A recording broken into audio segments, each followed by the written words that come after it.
জনগণের নির্বাচিত সরকারের হাতে যখন ক্ষমতা আসবে, সেই সরকারই রাষ্ট্রের সমস্ত অর্গানের পূর্ণ সংস্কার করবে। শেখ হাসিনা খুনির নির্দেশে লগি বৈঠা দিয়ে আমার ভাইদেরকে শহীদ করা হয়েছে।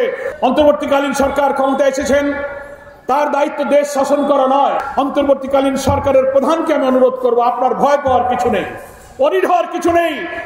আপনি 4 তারিখে সমস্ত দেশের বিরোধী দল এবং সমস্ত দলকে আপনি আহ্বান জানিয়েছিলেন, প্রধান উপদেষ্টার ডাকে সাড়া দিয়ে ফ্যাসিবাদ বিরোধী আন্দোলনের শরিক সমস্ত দল, ইসলামপন্থী ডান বাম সবাই আপনার পাশে গিয়ে দাঁড়িয়ে প্রমাণ করেছে। 2006 কিভাবে শেখ হাসিনা খুনির নির্দেশে লগি বৈঠা দিয়ে আমার ভাইদেরকে শহীদ করা হয়েছে, কত আন্দোলন, কত শাহাদাত, কত গুলি, কত রক্তের স্মৃতি এই পল্টনে আছে। আজকের এই পল্টনের ঐতিহাসিক কর্মী সম্মেলন থেকে আমরা আমাদের প্রিয় আজহার ভাইয়ের মুক্তি দাবি করছি। আমরা 18 বছরের কালো যুগের অবসানের পিছনে যাদের রক্ত, যাদের জীবন, যাদের শাহাদাত, যারা পঙ্গু হয়েছে, যারা পরিবার পরিজনকে তছনছ করে দিয়েছে, আজকের এই সম্মেলনে আল্লাহ তাআলার কাছে তাদের এই ত্যাগ এবং কোরবানি কবুলের জন্য দোয়া করছি। আমার প্রিয় কর্মী ভাইরা, এই বর্তমান ক্ষমতাসীন সরকার এবং আমরা ফ্যাসিবাদ মুক্ত বাংলাদেশে স্বস্তির যে নিঃশ্বাস ফেলছি, এই মুক্তির স্বাদ পাওয়ার পিছনে আমাদের এই সব কর্মীদের বিরাট কোরবানি, বিরাট গৌরব, বিরাট অংশগ্রহণ এবং তাদের ত্যাগের কারণেই আমরা কিন্তু সুযোগ পেয়েছি। কি বলেন, ঠিক কিনা?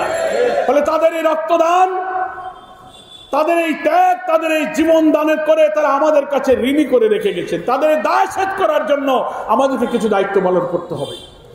অন্তর্বর্তীকালীন সরকার ক্ষমতায় এসেছেন, তার দায়িত্ব দেশ শাসন করা নয়। তিনি একটি অবাধ, নিরপেক্ষ, একটা ক্রেডিবল, একটা ইনক্লুসিভ, একটা ফ্রি ফেয়ার ইলেকশন তিনি দেবেন।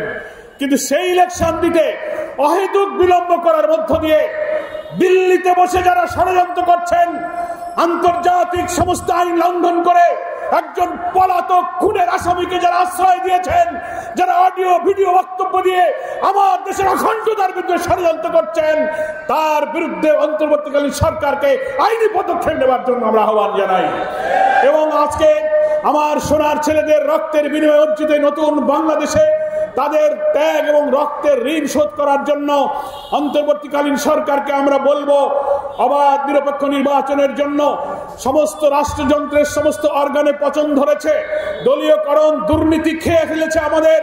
আপনার পক্ষে সমস্ত সংস্কার করা সম্ভব হবে না, কিন্তু নিরপেক্ষ একটা নির্বাচন দিতে গেলে কমপক্ষে যে অর্গানগুলোর সংস্কার করা প্রয়োজন, পুলিশ প্রশাসনের রিফর্ম করবেন, ইলেকশন কমিশনের রিফর্ম করবেন, জুডিশিয়ারি রিফর্ম করবেন, আপনি সিভিল অ্যাডমিনিস্ট্রেশনের রিফর্ম করেন। গুরুত্বপূর্ণ কয়েকটি রিফর্ম করার পরে নিরপেক্ষ নির্বাচনের পরিবেশ হলেই আপনি নির্বাচন দিয়ে দেবেন। এরপরে জনগণের নির্বাচিত সরকারের হাতে যখন ক্ষমতা আসবে, সেই সরকারই রাষ্ট্রের সমস্ত অর্গানের পূর্ণ সংস্কার করবে সময় নিয়ে। কি বলেন, ঠিক কিনা? সেই জন্য আমরা যেমন নির্বাচনের জন্য তাড়াহুড়ো করছি না, তেমনি লম্বা সময় আমরা দিতে চাই না, কারণ লম্বা সময় দিলে ষড়যন্ত্র হবে। এবং এই অবাধ নির্বাচনে জামাত ইসলামী, ইসলামী ছাত্র শিবির, বাংলাদেশে ফ্যাসিবাদ বিরোধী আন্দোলনে যারা মাঠে রক্ত দিয়েছে, সকলেই এই সরকারের সাথে থাকবে ইনশাআল্লাহ। কোন অরাজকতা, ওই আনসার কাণ্ড, ওই প্রতিবিপ্লব, জুডিশিয়াল কু এবং সিভিল প্রশাসনকে অস্থির করার সব চক্রান্ত দেশপ্রেমিক সেনাবাহিনী, বিপ্লবী ছাত্র সমাজ এবং রাজনৈতিক দল ব্যর্থ করে দিয়েছে ইনশাআল্লাহ। এবং আগামীতে সব ষড়যন্ত্র এদেশের জনগণ ব্যর্থ করবে। এবং আপনার অন্তর্বর্তীকালীন সরকারের প্রধানকে আমি অনুরোধ করব, আপনার ভয় পাওয়ার কিছু নেই, অনীহ হওয়ার কিছু নেই।